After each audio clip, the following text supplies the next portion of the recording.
নমস্কার। কবি রবীন্দ্রনাথ ঠাকুরের লেখা রথযাত্রা। রথযাত্রার দিন কাছে, তাই রানী রাজাকে বললেন, চলো রথ দেখতে যাই। রাজা বললেন, আচ্ছা। ঘোড়াশাল থেকে ঘোড়া বেরোলো, হাতিশাল থেকে হাতি, ময়ূর পঙ্খী যায় সারে সারে, আর বল্লম হাতে যায় সিপাহী শান্তি। দাস দাসী দলে দলে পিছে পিছে চলল, কেবল বাকি রইল একজন। রাজবাড়ির ঝাঁটার কাঠি কুড়িয়ে আনা তার কাজ। মন্ত্রী এসে দয়া করে তাকে বললে, ওরে তুই যাবি তো আয়। সে হাত জোর করে বললে, আমার যাওয়া ঘটবে না। রাজার কানে কথা উঠল, সবাই সঙ্গে যায়, কেবল সেই দুঃখীটা যায় না। রাজা মন্ত্রীকে দয়া করে বললেন, ওকেও ডেকে নিও। রাস্তার ধারে তার বাড়ি।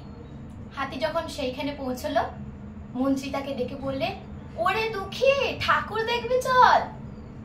দুঃখী হাত জোর করে বললে, কত চলবো? ঠাকুরের দুয়ার পর্যন্ত পৌঁছই এমন সাধ্য কি আমার আছে? মন্ত্রী তাকে বললে, ভয় কি রে তোর, রাজার সঙ্গে চলবি? দুঃখী বললে, সর্বনাশ, রাজার পথ কি আমার পথ? মন্ত্রী বললেন, তবে তোর উপায়? তোর ভাগ্যে কি রথযাত্রা দেখা ঘটবে না? দুঃখী বললে, ঘটবে বই কি, ঠাকুর তো রথে করেই আমার দুয়ারে আসেন।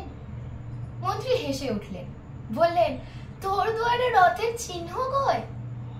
দুঃখী বললে, তার রথের চিহ্ন পড়ে না। মন্ত্রী বললে, কেন বলতো? দুঃখী বললে, তিনি যে আসেন পুষ্পক রথে। মন্ত্রী বললেন, কই রে সে রথ? দুঃখী দেখিয়ে দিলেন, তার দুয়ারের দুপাশে দুটি সূর্যমুখী ফুটে আছে। নমস্কার।